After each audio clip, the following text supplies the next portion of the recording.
tidak ada kelezatan dunia yang tersisa kecuali 3 hal, kata beliau, kata Ibnul Munkadir. Pertama, qiyamul lail wa liqaul ikhwan wa sholatul jamaah. Nah, yang pertama qiyamul lail, yang kedua sholat jamaah, yang ketiga ini bertemu dengan saudara. Sebelum sholat 5 waktu diwajibkan, yang diwajibkan kepada kaum muslim itu sholat malam, meskipun dengan tata cara yang belum setertib sholat zaman sekarang. Penertiban sholat belakangan itu kan setelah umat Islam kuat hatinya.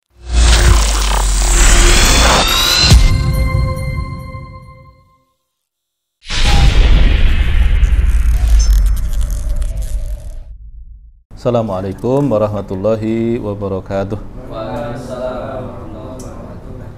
Bismillahirrahmanirrahim. Alhamdulillahirabbil alamin wa bihi nasta'in ala umurid dunya waddin, wassalatu wassalamu ala asyrafil anbiya'i wal mursalin Muhammadin wa ala alihi wa sahbihi ajma'in. Amma ba'du.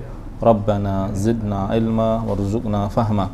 Allahumma taqabbal minna innaka antas samiul alim wa tub alaina innaka antal ghafurur rahim. Allahumma rfa' annal wafa wal bala wal ghala ya rahman ya rahim. Saudara sekalian yang dirahmati Allah, alhamdulillah pada sore hari ini kita bisa bertemu kembali untuk kepentingan ngaji. Kita masuk ke bahasan tentang qiyamul lail. Qiyamul lail, berdiri di waktu malam, maksudnya berdiri untuk melakukan sholat.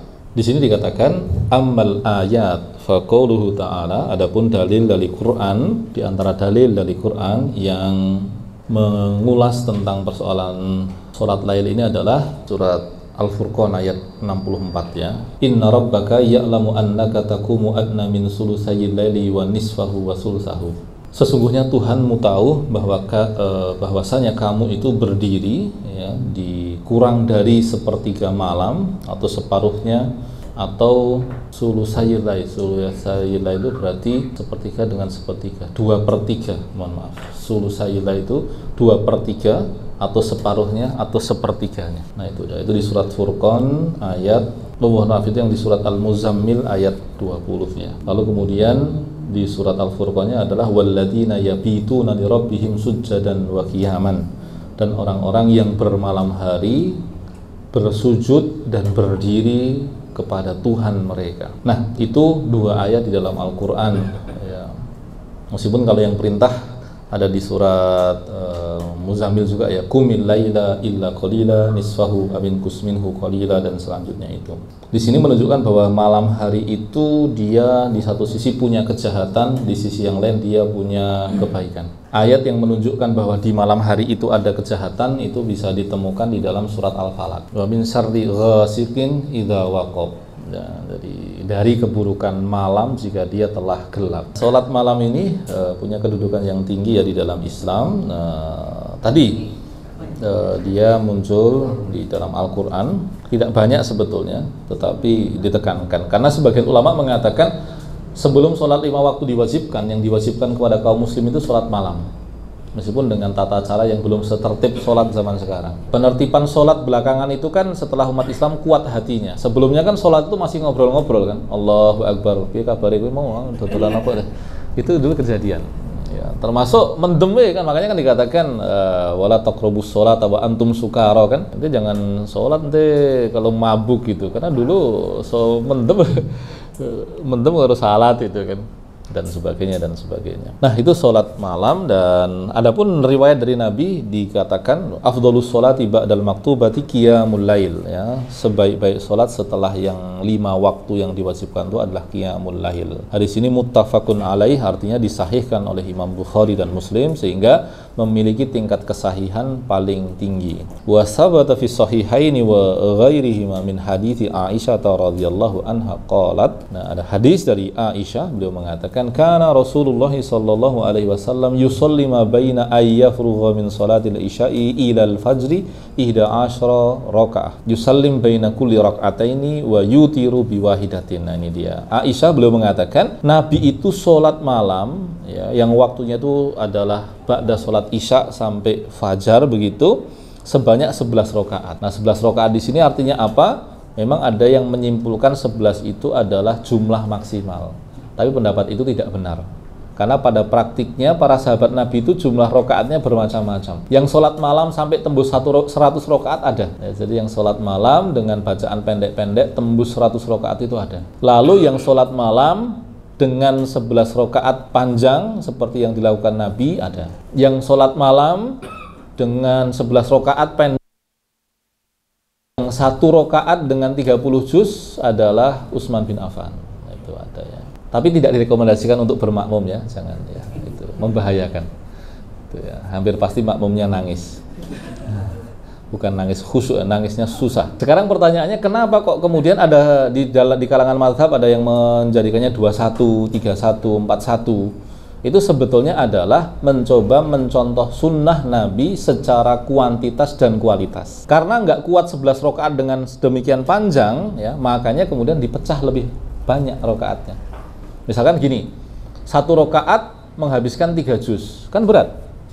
Berarti kemudian gimana caranya kalau 1 rokaat pecah jadi 2 rokaat masing-masing 1,5 juz, atau menjadi 3 rokaat masing-masing 1 juz begitu. Berarti kan mau tidak mau kan jumlahnya menjadi 3 kali lipat kan, jadi 21 atau 31. Dan kemudian antara 2 rokaat salam atau 4 rokaat salam itu ada duduk sejenak, makanya disebut dengan tarawih. Tarawih itu kan dari kata rohah. Rohah itu ya rehat sebetulnya. Tarawih itu rehat. Ya wedangan sih ngopi-ngopi itu. Ya tapi ya nggak lama-lama juga kan, masuk setengah jam. Itu nggak krisis. Lagi rampung, itu tiba-tiba mic-nya bunyi. As-sholatu jami'ah. Sabar. Kopinya lagi rampung gitu. Kalau kami pengalaman di Malaysia itu ketika sholat masjid-masjid besar itu rata-rata sholatnya 23, 1 rokaat 1 halaman ya, 1 rokaat 1 halaman itu pasti setiap malam begitu. Nah 1 rokaat 1 halaman itu 2 rokaat salam. Nah tetapi bagi yang merasa dia pengennya cuma 11, itu rata-rata di rokaat ke-8 lalu duduk di belakang ya. Nanti ada yang ngopi-ngopi, betul-betul ngopi-ngopi, karena di sana masjid-masjid besar biasanya dikasih tempat-tempat minum, makan yang lumayan nyaman begitu kan. Nanti di witir, karena witir itu sudah selesai 1 juz, maka witirnya itu trikul. Nah itu cocok. Ya, trikul itu kan penting kan ya. Al-Ikhlas, Al-Falaq, An-Nas itu. Nah, yang 8 tadi ngikut witirnya di situ. Enggak sendiri. Biar dapat, karena mencari keutamaan. Jadi keutamaan sholat malam yang dihitung sholat semalaman itu kan sampai witir. Nah kembali ke sini, jadi 11 rokaat itu bukan batas maksimal. Jadi dia bisa lebih banyak dari itu. Di hadis yang lain menyebutkan 13. Nah 13 itu ulama juga beda pendapat. 13 itu gimana manajemennya? Sebagian ulama ada yang memasukkan sholat sunnah ba'da isya yang 2 rokaat itu sudah masuk ke lail. Nah, ada yang begitu. Pendapat begitu ada saja dan lumrah saja. Longgar saja ya. Kalau ulama longgar kita nggak usah kenceng-kenceng lah gitu. Nah, termasuk witirnya tuh bagaimana? Witirnya ada yang 1, ada yang 3, ada yang 5. Kalau di hadis ini disebutkan 1 rokaat. Ya. Nah tentang witir ini, saudara sekalian yang dirahmati Allah, saya bernasihat kepada diri saya sendiri maupun Anda sekalian. Kita sudah bertemu Ramadan beberapa kali begitu ya. Kalau yang sudah usianya 30-an berarti kan sudah paling tidak 20-an kali bertemu Ramadan begitu kan. Maka selesai Ramadan jangan kehilangan sholat lail seutuhnya.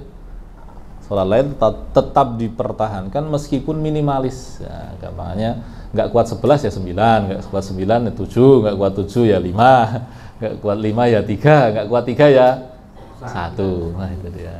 Yang penting ya janganlah, kalau sebetulnya kalau yang aktivis-aktivis begini ini, sholat itu menjadi sumber energi batinnya.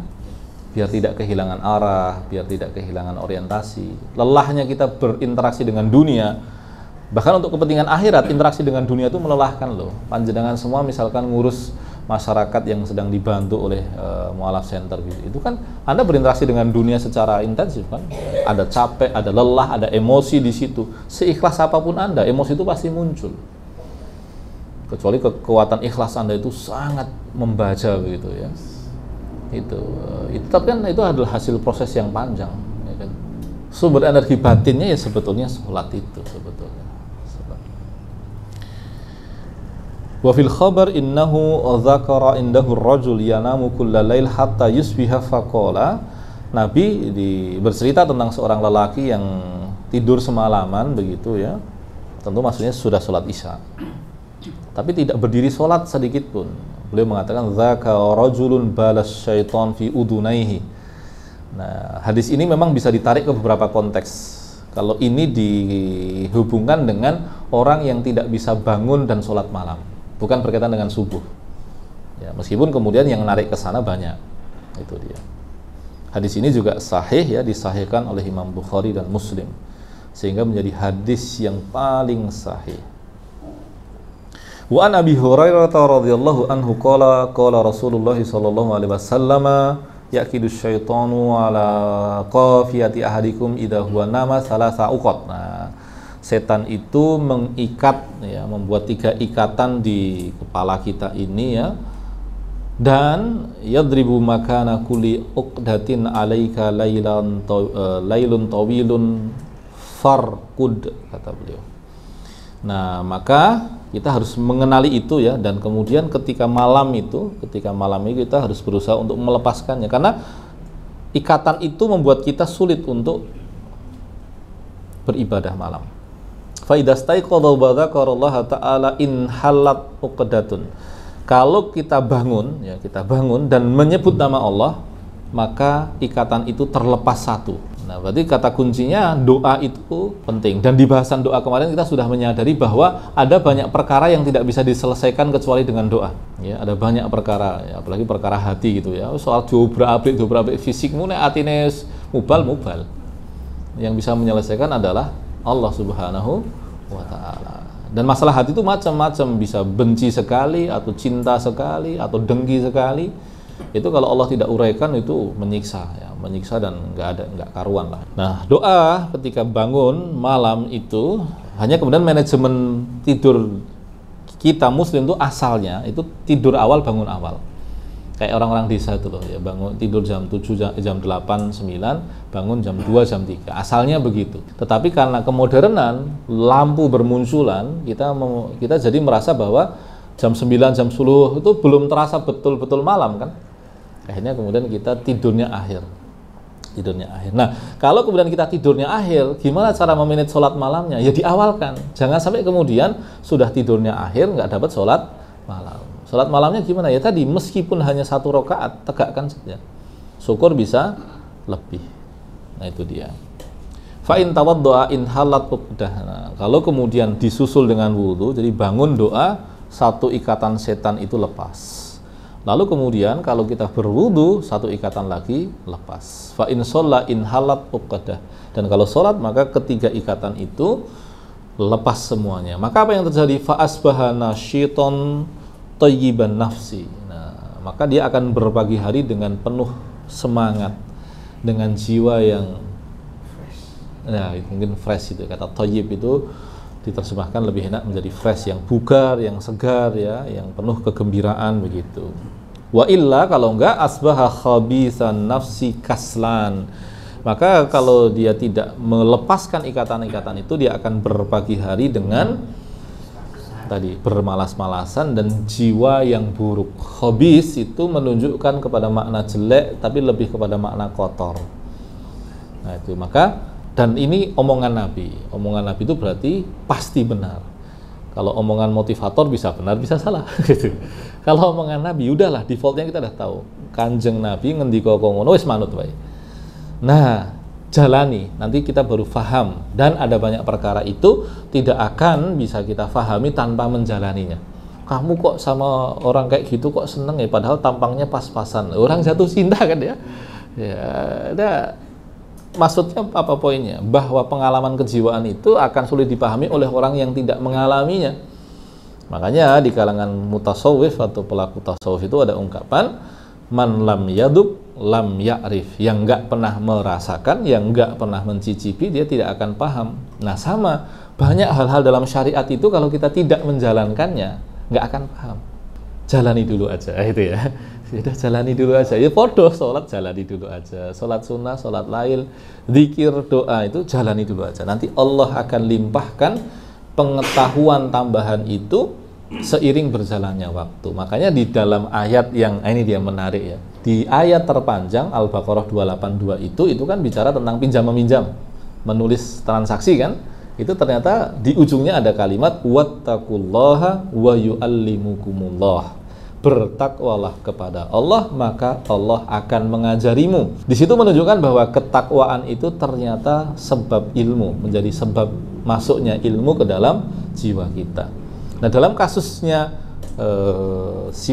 pinjam meminjam itu, di antara makna yang bisa ditangkap adalah ya udah jalani dulu aja, tuliskan saja transaksi itu. Manfaatnya apa? Enggak tahu, yang penting jalankan dulu aja, nanti baru akan paham. Hanya ayat itu karena dia umum, maka dia berlaku untuk semua hal sebetulnya. Makanya Imam Ibnu Katsir mengutip hadis yang mengagumkan berkaitan dengan ayat tadi. Hadis yang berbunyi, manisdada ilman walam yasdad hudan lam yasdad minallahi illa bu'dan. Barang siapa yang tambah ilmunya tapi tidak tambah petunjuknya, maka hanya semakin tambah jauh dari Allah Subhanahu wa ta'ala. Nah, itu dia. Nah, kembali ke bahasan tadi, kalau ada rekomendasi dari Nabi itu jalankan saja. Kayak Nabi itu senyum itu. Saya beberapa saat ini sedang memikirkan tentang Nabi senyum. Padahal kan hidup Nabi kan susah semua kan. Ya enggak? Belum lahir bapaknya meninggal. Sudah lahir ibunya tidak bisa menyusui. Ketika dititipkan di perkampungan pedalaman, dadanya dibelah. Ya beliau sih merasa fine-fine saja. Tetapi kan tetap pucat, dan kemudian saudara-saudaranya, saudara-saudara sepersusuannya mengatakan itu yang mendatangi adalah orang yang sosoknya sangat besar begitu, kemudian membelah dadanya itu. Ibu susunya kan juga shock juga kan, anakku kok dibelah itu, dibelah dadanya itu. Lalu kemudian diasuh oleh ibunya kembali, sejenak ibunya meninggal. Diasuh oleh kakeknya sejenak, kakeknya meninggal. Bersama pamannya miskin.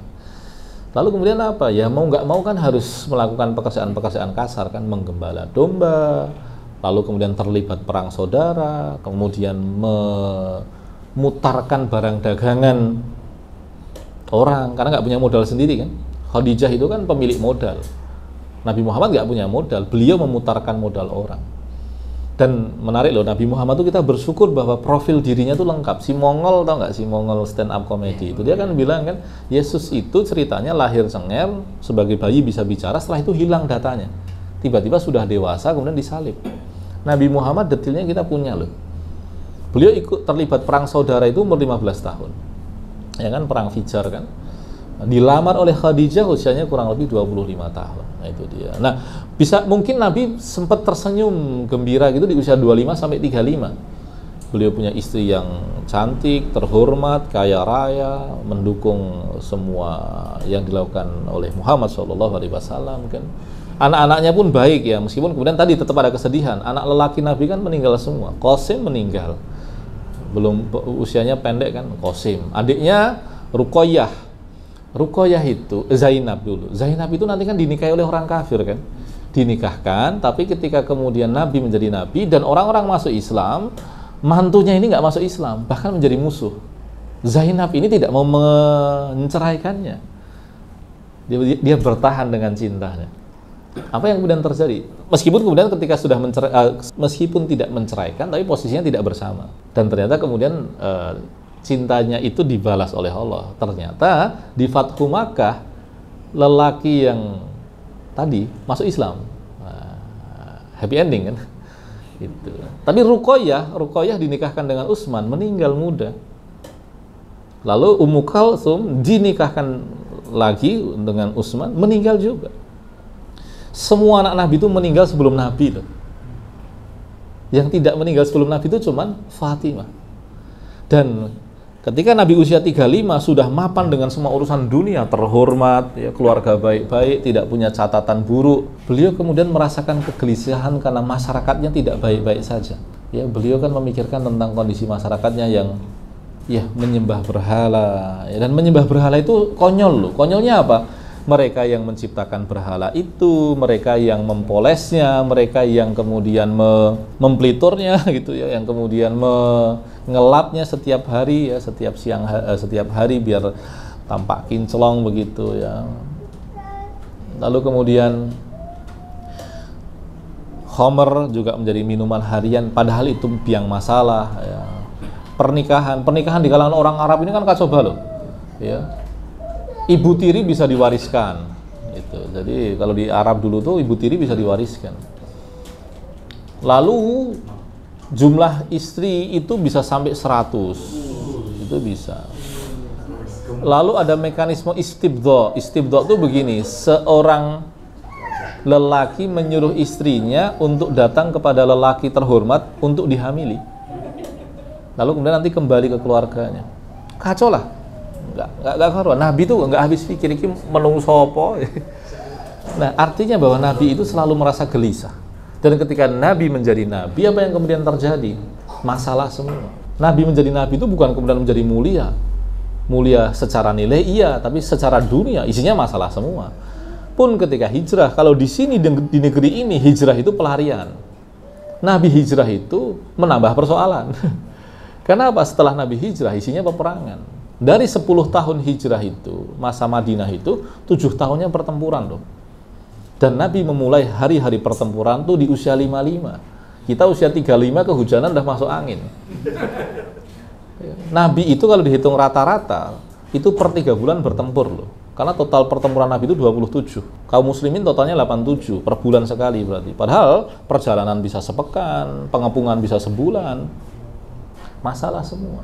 Tapi Nabi kemudian yang kita ingat di benak kita adalah senyum, ya kan? Kita selalu mengimajinasikan senyum beliau sebagai sesuatu yang menenangkan kita, menggembirakan kita, dan kita berharap nanti kita ketemu Nabi dalam kondisi beliau tersenyum pada kita kan.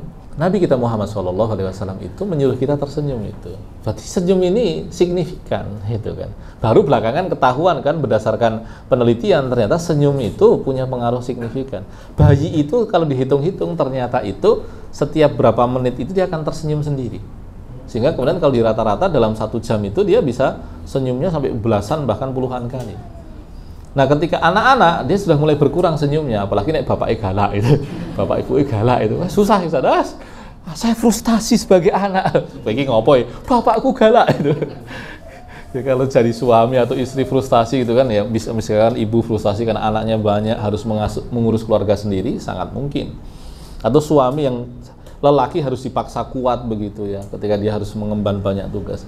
Tapi ini ceritanya udah beda. Anak menanggung beban orang tuanya. Saya frustasi Pak. Dia datang ke psikolog umur 10 tahun. Saya frustasi Pak. PR saya banyak Pak.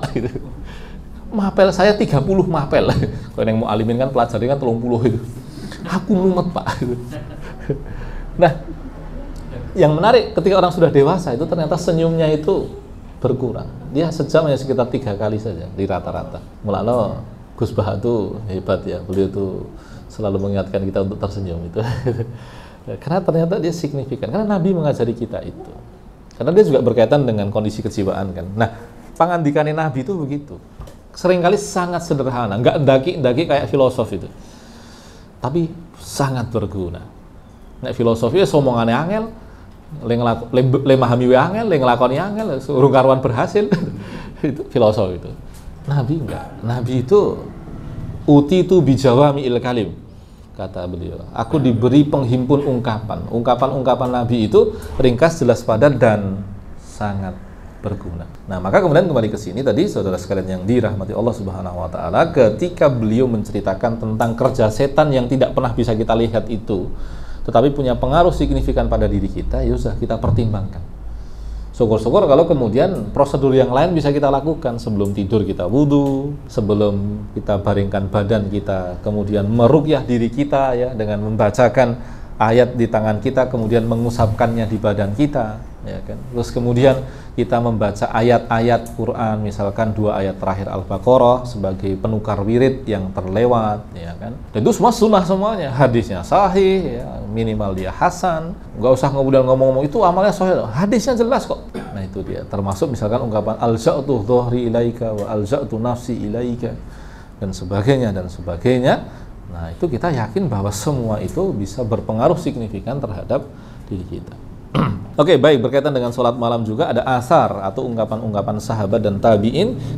Kana Ibnu Mas'ud radhiyallahu anhu idza hada'atil uyun qama fayasma'u lahu dawiyyu kadawiyyin nahli hatta yusbiha. Ibnu Mas'ud itu kalau sudah sholat malam itu suaranya kayak wong gremeng. Dawi itu sebetulnya apa ya? Ya kayak tawon itu apa salamnya? Dengungan tawon itu. Kenapa? Ya karena baca ayat Quran sebetulnya. Nah, bacaan Quran ketika sholat malam apalagi sendirian, lebih-lebih di tempat gelap, itu kan disunahkan kan suaranya agak keras kan, biar tidak mengantuk, biar bisa bacaannya lebih baik begitu ya, biar tidak terlalu cepat juga. Nah, Ibnu Mas'ud begitu, kalau beliau sholat pasti akan terdengar seperti dengungan begitu, dengungan. Qila lil Hasan ya, ma balal mutahajjidina ahsanan nasi wajhan. Apa sih yang membuat para pelaku tahajud itu punya wajah yang paling menyenangkan? Li'annahum khalau birrahmani fa'albasahum nuran min nurihi. Mereka itu menyendiri, berkholwat bersama Tuhannya, maka Tuhannya melimpahkan kepada mereka cahaya dari cahaya yang ia miliki. Kalau kita terbiasa berinteraksi dengan non-muslim itu kan air mukanya. Air muka itu istilah lama yang kemudian sangat penting, yang sampai sekarang pun tetap berlaku kan, air muka. Orang kafir itu kan air mukanya kering kan, karena tidak ada iman, tidak ada asharus sujud. Kalau masih beriman itu masih yang wajahnya mirip itu biasanya muslim yang tidak pernah sholat, ahli maksiat dengan kafir yang tidak taat, itu biasanya wajahnya mirip. Tapi kalau kafir taat itu biasanya air mukanya habis. Saya kebetulan sejak kecil tetangga dekat saya di Babarsari itu Katolik. Nah, sejak dulu ya main ke gereja dan sebagainya biasalah. Tapi sampai sekarang alhamdulillah tidak pernah mengucapkan selamat Natal begitu. Tetapi tampak ya mana yang taat, mana yang tidak. Semakin dia taat ya semakin air muka itu tidak ada. Kita orang beriman itu Allah limpahkan diantaranya ya di air muka kita. Coba kalau kita merasakan tinggal di negeri yang muslim itu jarang, itu terasa kok. Misalkan kita negeri yang dekat dengan sini yang muslimnya sedikit itu ya, misalkan di Sulawesi Utara ya, di daerah Manado muslimnya kan nggak banyak, di Papua orang Papua itu sama saudara-saudara kita di Papua itu ya, antara yang muslim dengan yang non muslim itu wajahnya air mukanya kan juga beda. Nah itu cahaya yang Allah berikan kepada orang yang taat, yang beriman. Sedangkan pelaku tahajud lebih besar lagi yang diberikan kepada mereka. Wa qala innar rajula la yadhnabu dzanba fa yuhramu bihi qiyamul lail. Nah, ini dia. Orang itu, nah ini sebagian pendapat ulama ya. Ini berdasarkan tajribah, berdasarkan mujarrabatnya mereka. Mujarrab itu artinya sudah teruji. Mujarrabat itu hal-hal yang teruji. Kata bendanya tajribah. Tajribah itu kalau dalam terjemahan modern ya eksperimen itu ya. Nah, ini berdasarkan tajribahnya orang-orang salih dahulu. Orang melakukan perbuatan dosa sehingga dia akan kesulitan untuk sholat malam. Bagi orang yang terbiasa sholat malam, kemaksiatan itu menyebabkan tubuh ini sulit untuk digerakkan sholat malam. Itu dia. Tapi bisa nggak terjadi orang ahli maksiat sholat malamnya jalan? Ya tetap bisa. Hidup ini kan anomali kan, dan Allah biarkan itu. Allah biarkan itu. Hanya bisa jadi dia terhalang dari hal yang lain. Itu sesuatu yang biasa saja. Sembari kita juga untuk mengingatkan bahwa kita tidak bisa meremehkan orang secara mutlak. Karena bisa saja ada orang itu buruk di satu hal tapi kemudian punya kebaikan yang mengagumkan di hal yang lain.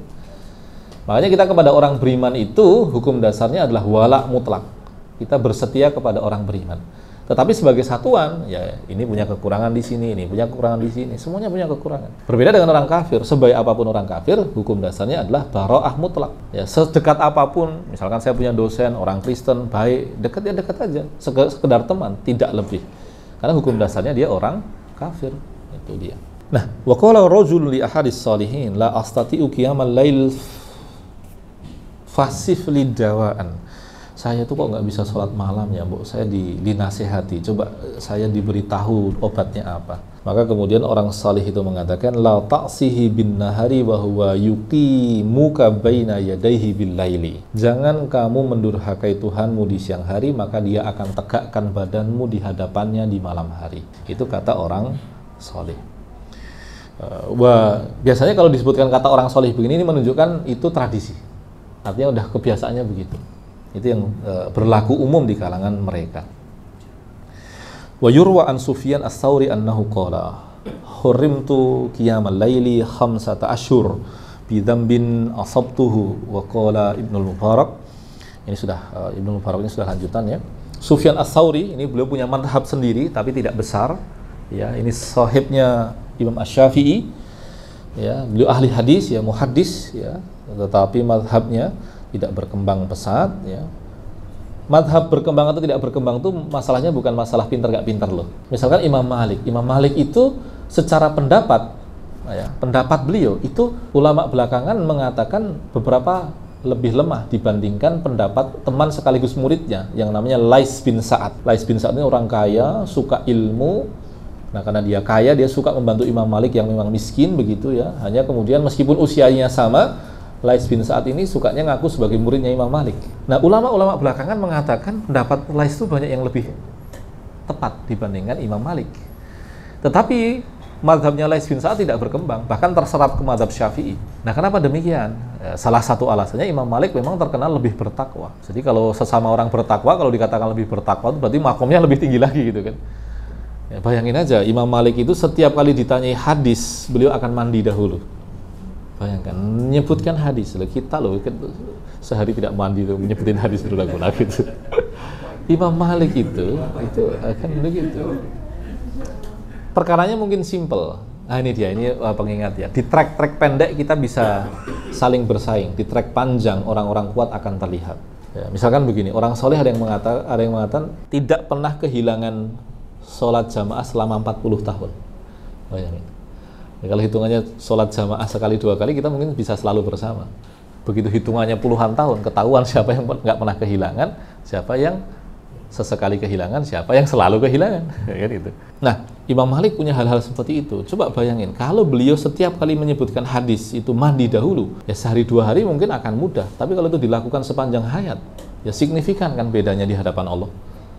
Nah, itu dia. Nah, Sufyan Ats-Tsauri tadi punya madhab, tetapi kemudian madhabnya tidak berkembang. Nah, beliau mengatakan, aku diharamkan oleh Allah untuk sholat malam selama 5 bulan.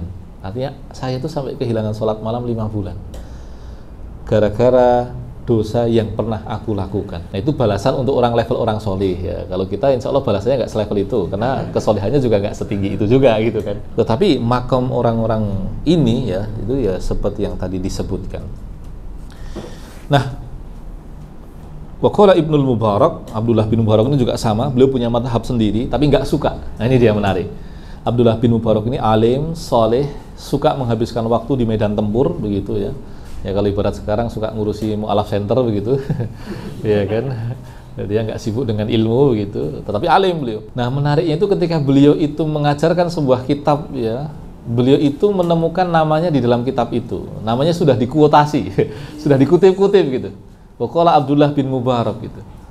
Nah, ketika membacakan begitu, dia kemudian mengatakan begini, siapa ini Abdullah bin Mubarak? Nggak usah dipertimbangkan. Dia komentar tentang dirinya begitu. Terus kemudian minta dihapus. Nah, hapus. Jadi level apa namanya? Makanya di dalam Islam ada istilah atqiya akhfiya. Orang-orang bertakwa yang tersembunyi. Ada terlalu banyak orang yang bukan ustadz yang dihormati yang jauh lebih soleh. Itu fakta. Jauh lebih banyak. Dan kita nggak pernah tahu kan amal apa yang membawa orang kepada surga. Nah, Abdullah bin Mubarak termasuk yang begitu. Kalau Abdullah bin Mubarak menggabungkan di dalam dirinya, hanya beliau tidak suka namanya dianggap dimasukkan ke dalam jajaran ulama. Abu Hanifah itu mempertimbangkan pendapat Abdullah bin Mubarak, tapi Abdullah bin Mubarak suka mengatakan saya bermadhab dengan madhabnya Abu Hanifah, dan keberaniannya mengagumkan. Dia petempur yang mengagumkan. Kalau duel itu menangan. Dan menariknya setiap kali duel beliau selalu menutup wajahnya agar tidak dielu-elukan. Nah, itu kalau kita belajar ikhlas, Abdullah bin Mubarak termasuk yang terrekap oleh sejarah sebagai orang-orang yang habis-habisan menjaga keikhlasan. Beliau punya syair, kita lihat coba ya, agak tidak mudah ya baca syair ya. Idza mal-lailu adlama kabiduhu fa yusaffiru anhum wa hum huju atarul khauf naumuhum faqamu wa ahlul amni fid dunya huju. Sebenarnya bacaan saya juga tidak presisi nih ya. Memang bukan bahasa ibu juga, normal lah ya. Tapi kalau kita tangkap maknanya begini. Ketika malam telah gelap, ya, orang-orang tidur. Orang-orang yang takut kepada Allah mereka berdiri untuk sholat. Sementara orang-orang yang merasakan keamanan mereka tetap tidur. Nah, sebetulnya kalau kita renungkan baik-baik, kalau kita tahu akhirat itu panjang, sebetulnya kita nggak bisa tidur malam. Sebetulnya loh. Ya karena kita jahil ya, karena kita bodoh itu, karena kita tidak begitu paham akhirat itu panjang, ya kita aman, merasa aman begitu. Ya, kalau gempanya itu di Cianjur, Jogja kita bisa tidur gitu ya, karena merasa itu jauh. Tapi bagi orang-orang yang di Cianjur nggak sempat tidur. Begitu gempanya geser ke Jogja, naudzubillah ya, nggak sempat tidur kita. Itu karena sesuatu yang kita ketahui itu ada di depan mata. Nah itu dia. Orang-orang saleh yang alim itu mereka melihat neraka itu di depan matanya, sehingga mereka tidak sempat untuk tidur. Tapi kalau kita cermati pola hidup orang-orang soleh itu, kalau dihitung-hitung, tidur malamnya itu nggak sampai 3 jam, 4 jam loh. Dan malam hari itu mereka bisa tidur, bisa sholat malam, bisa sholat lama. Yang kalau di rata-rata bisa sampai 4 jam untuk sholat malam itu. Maka saya itu selalu berpikir, apa kekuatannya ya? Kok iso loh? Nah, dia lagi bilang rokaat, ngantuk. Ya, lagi rampung rokaat, wis dikira wis ganti. Ora astagfirullah, ganti bismika Allahumma ahya wa bismika amut. Buka WA. Buka WA. Itu. Nah, berkaitan dengan ibadah itu nasihat saya untuk saya sendiri maupun saudara sekalian, sembunyikan iman-iman. Itu urusan kita dengan Allah, jangan biarkan Allah cemburu ya, dan biarkan Allah menerima amal kita. Pamerkan yang lain. Kalau perlu pamerkan sing pekok-pekok aja lah ya. Ya, saya tuh seneng kalau WA teman-teman tuh isinya sing pekok-pekok itu. Dalam artian yang lucu-lucu itu, sih yang koplak-koplak gitu, yang lucu-lucu itu kan. Ada tuh status WA sehari itu bisa 15, 20, isinya rano sing waras itu. Tapi kan karena dia bukan dosa kan nyenengin aja kan. Oh, ada kegilaan ini ya. Oke ya, gitu ya. Itu menyenangkan itu ya. Nah, itu dia. Tetapi kalau ibadah begitu sembunyikan. Apa namanya? Biarkan itu urusan kita dengan Allah Subhanahu wa taala. Bahkan orang-orang saleh dahulu terbiasa membagi amal itu 2. Ada amal saleh yang ditampakkan, itu untuk menggerakkan orang, dan juga ada amal saleh yang disembunyikan. Jadi itu urusan dia. Bahkan istrinya nggak tahu, suaminya nggak tahu. Maka sebagian amal itu sembunyikan. Ya, bahkan kalau perlu orang terdekat tuh nggak tahu. Ya, kita berharap itu yang menjadi pusoko, itu menjadi senjata kita untuk diterima Allah Subhanahu wa taala. Tapi bolehkah kemudian menceritakan amal soleh? Boleh. Wa amma bi nikmati rabbika fahaddits. Nah, itu salah satu maknanya adalah ceritakan nikmat Tuhanmu. Di antaranya apa? Nikmat ketaatan. Ketika dimudahkan sebagian ketaatan itu oke, nggak ada masalah. Nggak ada masalah. Apalagi kalau niatnya jelas menggerakkan orang lain untuk beramal soleh. Nah, itu boleh dan disunahkan, diperintahkan. Tetapi tadi separuhnya sembunyikan, separuhnya ditampakkan, separuhnya bahkan kalau perlu sengaja ditampakkan. Jadi bukan sekedar kalau tampak nggak apa-apa, bukan, tapi memang sengaja ditampakkan. Ya kayak MCI Mu'alaf Center, kenapa kok dipublis? Ya karena untuk menggerakkan orang, menggerakkan, minimal kalau mereka tidak bisa membantu, ya kan bantuannya macam-macam, ada doa, minimal kalau tidak membantu dana dan fisik, ada doa mereka kan, ada dukungan moral mereka. Tapi ada juga amal yang sudah biarkan saja, ya ketahuan ya silahkan, enggak ya wes. Tapi ada juga yang tadi sembunyikan, harus disembunyikan. Nah, keutamaan sholat malam itu diantaranya adalah karena ketersembunyiannya itu, makanya jangan dipublikasi. Allah itu ingin mencari hamba-hambanya yang mencari dirinya di waktu tersembunyi, maka jangan dipublikasi. Nah itu dia. Wa qala Abu Sulaiman ahlul laili fi lailihim alal min ahli lahwi fi lahwihim. Ahlul lail. Tapi masalahnya sekarang tuh kafe-kafe juga sampai malam ya. Jogja ini sekarang isinya kan kafe semua kan, ya, sampai jam 12 malam, jam 1 malam. Apalagi besok malam tanggal 1 itu kan, isinya orang berkeliaran semua di malam tahun baru ya. Tetapi tentang orang-orang yang berkeliaran di malam tahun baru itu, mohon maaf sekali kalau saya renungkan itu ya, itu betul-betul sesuai dengan ayat yang berbunyi ulaika kal an'ami bal hum adall lahum qulubun la yafqahuna fiha wa lahum a'yunun la yubsiruna biha wa lahum adhanun la yasma'una biha. Mereka kayak binatang ternak tetapi lebih sesat. Mereka punya hati yang tidak digunakan untuk berpikir. Jadi akal dalam bahasa Quran itu semuanya kata kerja. Tempat akal berada itu namanya qalbu. Nah, dia qulub la yafqahuna biha.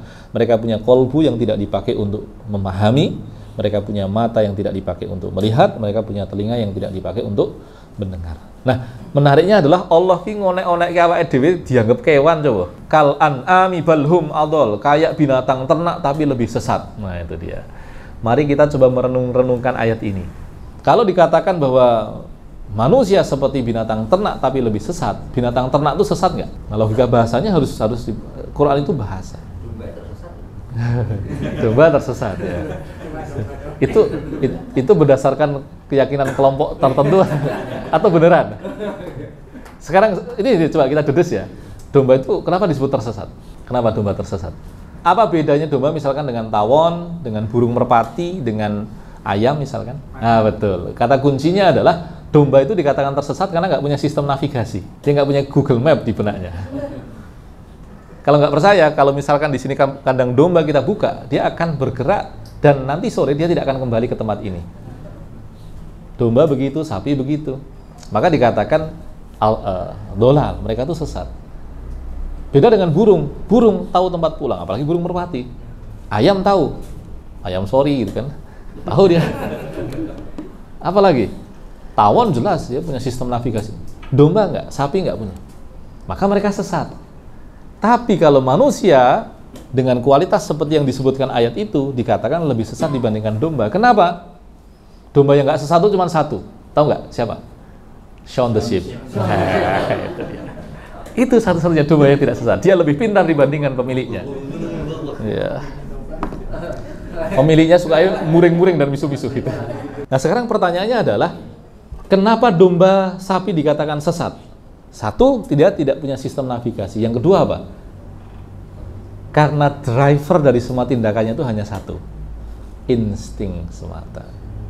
Makanya dia akan bergerak mengikuti keberadaan rumput. Dia akan ada di mana rumput berada. Dan aktivitas pokoknya ya cuma makan. Kalau dia capek mengunyah, dia akan berhenti. Ya dia mungkin kemudian akan bermesraan dengan domba ya tetangga gitu ya. Bermesraan itu binatang ya. Jadi kalau kita manusia diberikan Allah kemesraan dengan orang-orang yang dicintai, itu sebetulnya yang Allah berikan rahmat itu adalah sisi kebinatangan diri kita. Karena binatang juga punya itu. Yang sangat manusiawi itu akal kita. Itu pun akal bisa sesat. Makanya sebagian ulama mengatakan akal itu nikmat Allah, tapi di atas akal ada nikmat yang lebih besar lagi, yaitu hidayah. Itu dia. Coba buku-buku sekarang Yuval Noah Harari itu luar biasa cerdasnya. Yahudi, ateis, sempurna rasa sate. Bukunya keren-keren. Sapiens, Homo Deus, bagus. Sesat semua. Sangat cerdas. Tapi tadi dia nggak punya hidayah. Nah, kembali tadi Shaun the Sheep tadi. Driver terkuat dari kambing itu sapi ya, itu adalah insting. Aktivitas pokoknya dari makan, capek ngunyah ya dia akan tidur, buang air, bergerak, dia akan berhenti di mana rumput berada. Di malam tahun baru banyak saudara-saudara kita yang driver terkuatnya adalah insting. Jam 4, jam 5 sore keluar rumah, jelang maghrib nongkrong di depan rumah temennya, adzan nggak didengerin, nggak sholat, jelang isya keluar, adzan isya dilewati, jam 8, jam 9 nongkrong di tempat tertentu, di Bukit Bintang gitu kan, makan-makan, ngobrol-ngobrol, ya sampai jam 11, setengah 1, setengah 12, nanti jelang kembang api, dia bergerak, misalkan ke 0 km dan sebagainya. Itu kalau dia laki semua, perempuan semua, atau jomblo semua gitu ya. Kalau ada pacarnya, itu dia akan macam-macam gitu. Ya. Tapi kemudian nanti kalau sudah jam 1 setelah ya pasti akan ngobrol. Tapi kalau sudah sampai setengah 2, lihat di 0 km, setengah 2, jam 2 begitu, dia pasti ngantuk. Makanya sepertiga malam terakhir itu menjadi malam yang paling berat karena metabolisme tubuh kita itu membuat kita sangat mengantuk. Makanya kalau orang begadang itu pasti masuk sepertiga malam terakhir itu ngantuk sengantuk-ngantuknya. Maka hampir pasti kalau 0 km itu akan sepi di jam 1, setengah 2. Nek ra kuat Bali ya turun yang gendalan. Bisa dikagetin sama macan jadi bangun. Tapi kan ngeledakinya di sampingnya itu. Nggak coba percaya, long bumbung gitu.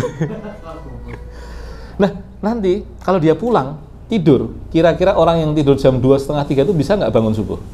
Nggak bisa. Pasti bangunnya jam 7, jam 8. Itu pun karena dorongan instingtif juga, karena mau buang air. Ketika dia bangun, dia buang air, tidur lagi. Karena tidur yang terlambat itu buat kualitas tidur nggak maksimal. Nanti dia baru akan bangun sempurna jam 1 atau jam 2 siang.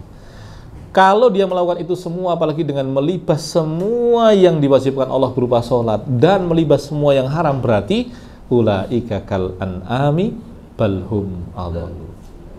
Tapi kalau orang misalkan dia sholat, tetap sholat, kemudian hal-hal yang mungkar dia tinggalkan, maka dia tetap boleh. Itu hukumnya mubah saja. Hanya kalau semakin kesini saya melihat kayaknya kembang api itu janganlah ya, mahal. Semakin tahun berjalan itu kembang api yang diledakkan di banyak tempat itu jumlahnya miliaran loh, miliaran. Apalagi yang dibuat oleh pemerintah itu, wah besar itu. Itu gue mangani uang, gue MCI sama ngewangi uang akeh.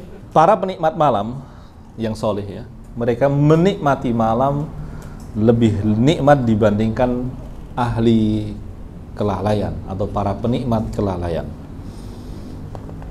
Maka sebagian ulama mengatakan walau lail ma ahbabtul baqa fid dunya. Kalau bukan karena malam, aku tidak akan senang berada di dunia. Karena mereka menikmati keberadaan malam untuk berakrab-akrab dengan Allah Subhanahu wa ta'ala. Terakhir, qala Ibnul Munkadir ma baqiya min ladzatid dunya illa salas. Ini ekspresi kegembiraan, kesenangan orang soleh ya, yang bisa menjadi inspirasi kita. Beliau mengatakan tidak ada kelezatan dunia yang tersisa kecuali 3 hal, kata beliau, kata Ibnul Munkadir. Pertama, qiyamul lail wa liqaul ikhwan wa sholatul jamaah. Nah, yang pertama qiyamul lail, yang kedua sholat jamaah, yang ketiga ini bertemu dengan saudara. Kita berdoa semoga pertemuan kita pekan begini termasuk ke dalam liqaul ikhwan, yang bisa saling melindungi kita yang berguna di dunia kita, dan yang lebih penting lagi saling menyelamatkan di akhirat. Barakallahu li wa lakum wa sallallahu ala nabiyyina Muhammad. Bahasan tentang zuhud agak panjang, insyaallah pekan depan ya, tahun depan. See you next year ya. Oke. Ini halamannya cukup banyak karena zuhud ini tentang perkara hati. Di antara perkara hati yang paling penting itu adalah zuhud ya. Assalamualaikum warahmatullahi wabarakatuh. Waalaikumsalam.